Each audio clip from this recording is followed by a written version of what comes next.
коричневі смокі та градієнтні губи. Сьогодні ми з вами створимо макіяж, який буде доречним в будь-якому місці і при будь-якій події. Макіяж, який зараз на мені. Тому, якщо він вам подобається і ви хочете дізнатися якісь фішечки професійного візажиста, продовжуйте дивитись, але перед цим не забудьте підписатись, тому що я знаю, що дуже велика кількість людей дивиться мої відео без підписки. І може бути такий варіант, що одного дня YouTube просто перестане вам мене рекомендувати. Тому для того, щоб мене не загубити, обов'язково підписуйтесь. Ну а мене звуть Тоня, я ліцензійована візажистка з Нью-Йорку, і я вас більше не затримую. Поїхали!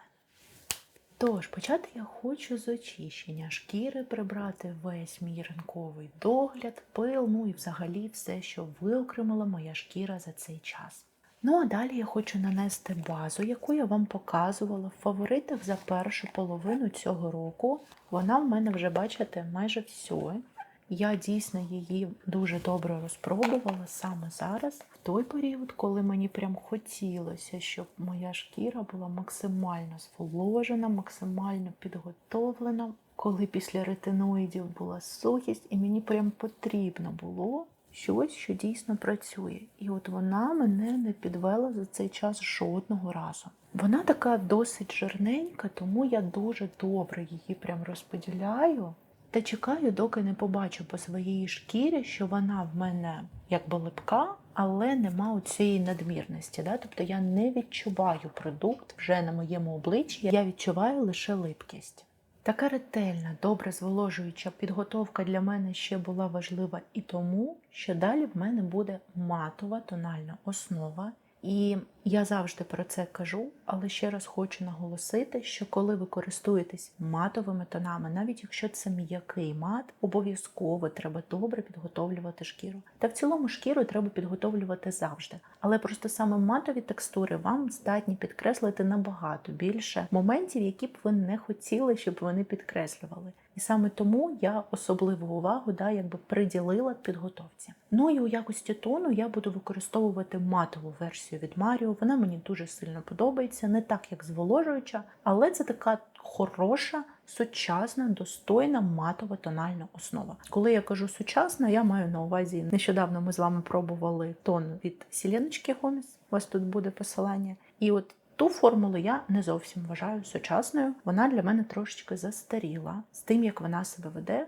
Ця тональна основа веде себе краще, вона, на мою особисту думку, я не технолог, якщо ви технолог, обов'язково напишіть, але по моїм відчуттям вона більш сучасна, вона більш нового покоління, хоча б навіть враховуючи її консистенцію, тому що вона така ріденька, а я вже цю тенденцію давно помічаю, що усі хороші тони, які нещодавно перезапускались саме у матовій формулі, здебільшого вже стають все рідкіше і рідкіше. Я не кажу, що вони перетворюються прямо на відверту водичку, але вони вже не такі, знаєте, залізобетонні, як були раніше, коли ви вичавили і він просто замерзав.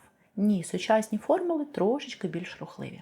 Тон я, як завжди, наношу від центральної частини обличчя та відтягую по периферії. Тому що перекриття для мене найголовніше, звичайно, в центрі. І в першу чергу я хочу, щоб інтенсивність кольору була саме там. Ну і, звичайно, спонжем обов'язково збираю потім усі надлишки, для того, щоб покриття було максимально натуральним. Я не люблю, коли тон видно на шкірі, я люблю, коли тон виглядає як шкіра.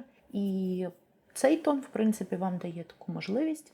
І коли загальна картина мого обличчя вирівняна, я хочу вже точково довирівнювати те, що мені потрібно. Ну і тут в мене мій незмінний, один з незмінних помічників, це цей консилер від Dior. Він досить криючий, він стійкий, а це, в принципі, база, ґрунт, основа, те, що дійсно потрібно. Тому я беру цей консилер, рівномірно набираю його на пензлик і дивлюся, що б я хотіла перекрити.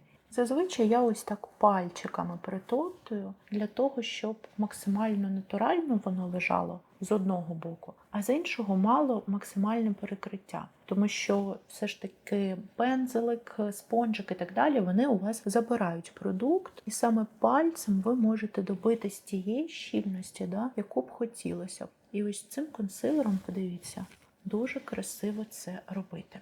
Ну і давайте переходити до корекції. В якості корекції я візьму цей стік від Кевіна, його тут вже просто майже не залишилось, я дуже сильно його хочу добити, тому в останніх відео показую саме його, але вже хочеться просто закінчити його. І ось так набираю на руку, після чого набираю на пензлик і переношу на обличчя. Звичайно, я затемнюю лінію росту волосся та боковинки чола, але не обов'язково вам це треба робити. В яких випадках вам це не треба робити, ви можете подивитись ось в цьому відео. Я там розповідала дуже багато про контурінг. І там інформація, яку я зазвичай даю на навчанні, і не тільки я. Тобто там платна інформація, тому якщо вам цікава тема контурінга і ви хотіли би краще розуміти, як правильно себе контурувати, що враховувати, то підіть подивіться. Подивіться, яка красива та натуральна скульптура виходить. От я таке і люблю, коли ніби є макіяж, а ніби це все настільки природно виглядає. І тепер для того, щоб освіжити зону під очима і за необхідністю, якщо потрібно десь щось підчистити, я нарешті беру консилер. Для зони під очима в мене це від Hourglass. Мені він дуже сильно подобається, але я вже казала у своїх відео і повторюсь ще раз, на мою думку, це не консилер для вікових дівчат. Він щільний, він самосхоплюючийся. І я думаю, що він вам буде все підкреслювати. Тому це консилер для дівчат, які ще можуть собі дозволити такий консилер наносити в зону під очима. Але я беру саме його через те, що це консилер, який дуже красиво вирівнює загальну картину вашого обличчя не лише на рівні кольору, а і на рівні тіні. Що я маю на увазі? У мене дуже характерні заломи під очима. І цей консилер завжди їх візуально трошечки розгладжує, створює ефект софт-фокусу. Консилер я теж, зверніть увагу, тушую вниз та вбок. Я не тягну його у самі мої віки, у самі мої зморшки, тому що там він у вас просто скатається. І залишками вже на пензлику додаю на рухому повіку. Також тепер за допомогою бронзера ще трошечки відконтурувати мій ніс. Бронзер я теж тушую практично в нуль. Я створюю ефект засмаги, а не повноцінне контурування. І ось такий результат виходить. Якщо на цьому етапі ви бачите, що все одно десь залишилось, берете пензлик, на якому залишився тон, і просто підтушовуєте, проходитесь, пом'якшуєте. Це ніколи, до речі, не буде зайвим, навіть якщо все одно все добре було і до цього. І таким чином ви максимально всі ці переходи між собою об'єднуєте. А я на цьому етапі хочу все це запудрити для того, щоб переходити вже до сухих продуктів. І тут мені допоможе просто найкраща пудра в світі, який я співаю оди з тих пір, який спробували. Це пудра від Chanel. Вона дуже-дуже тонесенька, її не видно на шкірі, але при цьому вона досить непогано тримає макіяж. Тому в тандемі з матовим тоном вона прослужить цілий день цілком для такого красивого, вашого смокі, з яким ви можете кудись вийти, і вам потрібно, щоб макіяж був досить стійким. Ось ця парочка разом цілком вас не підведе. Я набираю пудру у кришку. Пудри потрібно небагато. Краще додати, ніж бахнути одразу багато. Пам'ятайте про це. Беру пуховку, рівномірно набираю на пуховку і потім знімаю надлишки. Не бахайте одразу на обличчя, бо є шанс, що ви наставите плям пудрою. І потім ось такими втоптуючими рухами в першу чергу проходжусь по Т-зоні, тому що вона, у всіх людей, жирниться найбільше, незалежно від типу шкіри. І далі вже залишками, які в мене є на цій пуховці, проходжусь по усій решті мого обличчя, уникаючи зони під очима, для того, щоб не розвести там багнюку, тому що можуть бути осипання, і якщо ви будете потім чистити, перечистити, макіяж буде вже неохайним. Натомість я хочу перейти до моїх брів, і перше, що я хочу зробити, це обов'язково їх почистити від тону, від пудри. Гелікоптерів в нас з вами у відео ще не було. І після того, як я вичистила брівки, я беру щіточку і прочісую їх по формі. Я беру олівчик, в мене це, до речі, від Lady Gaga, у відтінку Taupe. І заповнюю ним усі пустоти. Дівчата, продукти завжди є в описі. Я в моменті часто забуваю проговорювати, але в описі у вас завжди є вся інформація. Ну і ось так трошки повітряно, заповнила брівку по формі. Далі беру мій незмінний фаворит, гель від Benefit, я йому не зраджую. І просто, ледь торкаючись, закріплюю цю форму, яку промалювала. І все, брів готова. І на цьому етапі ми з вами переходимо до очей. Обличчя ми дооформимо потім, аби підігнати рівно стільки корекції, скільки буде потрібно під інтенсивність очей, тому що я до кінця ще сама не розумію, що саме ми з вами сьогодні зробимо, але я знаю точно, що це буде дуже красивий коричневий смокі. Я жодного разу такого на каналі не показувала, тому хочу сьогодні з вами поділитись красивим варіантом, носибельним, який ви зможете реалізувати будь-куди, тому що коричневий смокі прикрасить будь-кого, і він доречен до будь-якої події. Для початку я знову беру ватну паличку і добряче пропрацьовую по слизовій нею. Знімаю усе, що в мене там наслізилося. Потім беру олівчик від Вікторії Бекхем і пропрацьовую ним слизову. І верхню, і нижню. Цим самим олівчиком пропрацьовую ще і міжвічку на верхньому війному ряді. Далі беру тіні рідкі від Маріо у відтінку Taupe та наношу їх по усій моїй верхній повіці, так як буде в мене форма йти. Не тільки по рухомій її частині, а повністю по всій формі, яку я планую задавати сухими тінями. Залишками на пензлику можу ще додати на нижню мою повіку. Це мегастійкі тіні, які до того ж дуже легкі в роботі і яким я довіряю, власне, як собі, тому в них ви можете бути впевненими точно. Якщо ви їх купите, ви їх полюбите, це 100%. Я дуже люблю ці тіні і точно буду купувати в інших кольорах, коли закінчу якусь певну кількість кремових продуктів, бо їх дуже багато. Ну і на цьому етапі я хочу з вами піти в палітру 46, взяти ось цей неймовірний коричневий, який ми з вами вже бачили у літньому макіяжі. У вас тут буде посилання, до речі, там тій самій сукні була, що не зрозуміла. Там ми ним працювали точково і, власне, в тому відео я і питала, чи треба коричневий смокі. Сказали, що треба, тому ми з ним і будемо робити неймовірний колір. Мені здається, один з найкрасивіших коричневих, що я знаю. Я набираю його на пензлик від Refer у 15 номері. Обов'язково добре впрацьовую, щоб було мінімум осипань. Дивлюсь на себе прямо з розслабленими очима і задаю форму мою, як вона буде йти. І потім вже закриваю око і повністю проходжусь по всій моїй рухомій повіці, коли знаю вже, де в мене приблизно буде закінчуватись форма. Потім беру чистенький пензлик, це теж Refer 14 номер, і підтушовую кордони, пом'якшую цей коричневий. І от в тушовці він мені, чесно кажучи, подобається навіть більше, ніж на рухомій повіці, дуже такий красивий колір. І коли основна форма готова, я вже йду в 37-му палітру від Farda і набираю на той самий пензлик, яким підтушовувала кордони, ось цей. Та витушовую попередній коричневий у шкіру. Та також чистим пензликом все це підтягую, підтушовую і пом'якшую. Тим самим відтінком хочу пройтись ще і по нижній моїй повіці. Прямо от залишками на пензлику проходжусь. Далі я беру палітру 01, це була така лімітка, хоча її досі багато де можна зустріти. І тут в мене є красивезні спаркли, я хочу взяти ось цей і пройтись ним посерединці моєї повіки.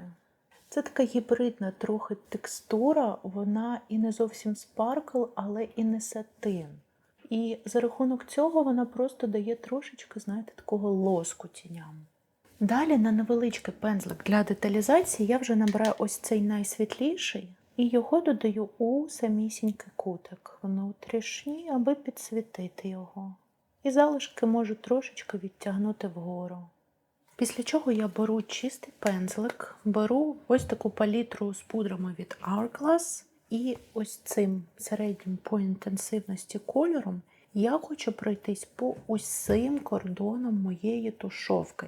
Я хочу, щоб вся оця частина, яка входить в мою шкіру, була такою, знаєте, сяючою, але щоб, от, знову ж таки, це був лоск. Щоб це не було якесь активне сяйво, а таке щось дуже цікаве, ніби як трохи волога шкіра, в яку все це входить. Далі я беру олівчик від Makeup Forever у 608 номері і ним проходжусь по верхньому моєму війному ряду. Я поглиблюю собі таким чином погляд та чистим пензликом, невеличким для деталізації, трошечки цей війний ряд і підтушовую переважно у другій половині мого ока. Тобто десь після зіниці відтягую догори цей олівчик. Подивіться одразу, яка різниця на очах. І останнє, що мені хочеться зробити з очима, це знову взяти 37 палітру, набрати цей чорний, на той самий пензлик для деталізації малесенький. Його дуже-дуже добре впрацьовую, майже все прибираю. І максимально близько до війного ряду проходжусь на тій самій площині, аби ще більше весь цей ефект підсилити. Після чого чистим пензликом я обережно змахую усі мої осипання, які тут є. Знаходжу пензлик, яким наносила консилер, і залишками консилеру на цьому пензлику буду зараз все це підчищати. Я ледь-ледь торкаючись мінімальною кількістю, втоптуючими рухами проходжусь там, де щойно прибирала осипання. Просто освіжаю зону під очима. Після чого нарешті можу запудрити мою вже вичищену зону під очима, для того, щоб коли я почну наносити туш і раптом щось там з міжвійки впаде, або з туші впаде, щоб я потім легко могла все це прибрати і не розмазати. Для цього я беру ось таку пудру від Hourglass, набираю її і обережно втоптуючими рухами фіксую весь консилер під очима. Далі я хочу взяти знову мого улюбленого Форда, прекрасний, неймовірний бронзер Terra і трошечки, знаєте, освіжити всю корекцію, яка вже в мене була, за допомогою цього бронзеру, буквально крапельку додати. Хочеться мені повернути інтенсивності, тому що макіяж очей вийшов таким досить інтенсивним у мене. Я просто цим бронзером дублюю усі зони, які були в мене в кремовій корекції. І далі я знову візьму Форда, мої улюблені запечені рум'яшки від нього. Це 02 номер. Я не знаю, скільки їх там залишили ще у продажі, але якщо вони залишились, дівчата, вони вам треба, бо ви таких більше не знайдете. Обожнюю цей продукт. Я ось так замішую їх між собою. І додаю на щічки. Вони дають такий супер натуральний рум'янець. І дуже красиво входять в цей бронзер. Я люблю дуже тандем цих рум'ян і цього бронзера. Вони ніби як доповнюють один одного. А це, по суті, є якби в нас задача корекції, коли бронзер і рум'яна у вас переходять одні в одні. Я додала їх на щічки і тепер залишки хочу додати ще ось тут на боковинки чола, на підборіддя зовсім трошки та на спинку носика.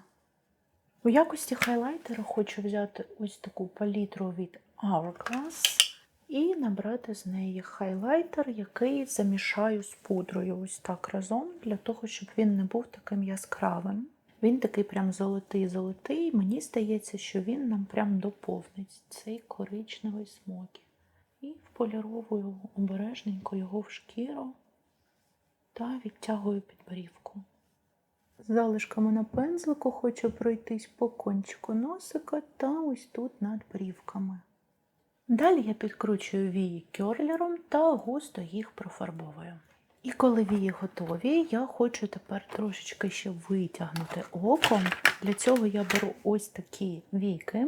Але для того, щоб ефект не був надто кричущим, і щоб це не виглядало дивно, а все ще виглядало стримано та доречно, я не йду в цих віях велику довжину, а зупиняюсь на 10-й. Але в мене вії приблизно такої довжини. Якщо ваші вії длинніші, відповідно, ви маєте теж брати довші вії. Та додаю ці війки у кутик, трошечки під кутом, Тобто не кладу до кінця ока їх, так, щоб не завалити око, а навпаки трошки припідняти. І залишаю в кінці декілька своїх вій.